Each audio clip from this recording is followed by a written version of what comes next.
બાપુ 3-4 વાગે કદાચ જમ્યા હશે. વિકટ તકલીફો મારા માટે જણે ભોગવી છે.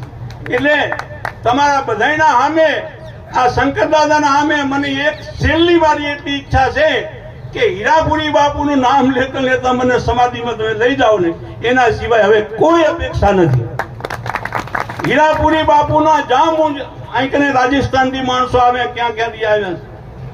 ગુજરાતમાં કોઈ સાપરું મેં બાકી નથી રાખ્યું, કોઈ ઘર બાકી રાખ્યું. આનો આ વેશ ને આનું આ કામ. તમે મને લગભગ અહીં ગામમાં ઓછો જ જોતા હશો.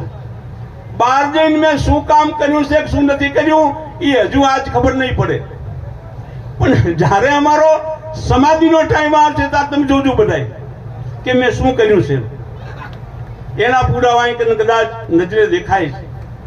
બસ હીરાપુરી બાપુએ મને શું કર્યું, હીરાપુરી બાપુ શું તત્વ છે એના સિવાય મારા મુખમાં કોઈ વાત નહીં. મારા રાજસ્થાનથી ઘણા વડીલો આવ્યા છે, એમના ઘર ઘર ઠેઠ બાળમેર શું આ દુનિયામાં રાજસ્થાનના કોઈ ખૂણામાં તમે જાઓ તો હીરાપુરી બાપુ અને બાલગીરી બાપુના ફોટા હશે ને એના ગુણ આપણે જે બનાવીએ એમ કરી અને લોકોને આ સંદેશો પહોંચાડ્યો.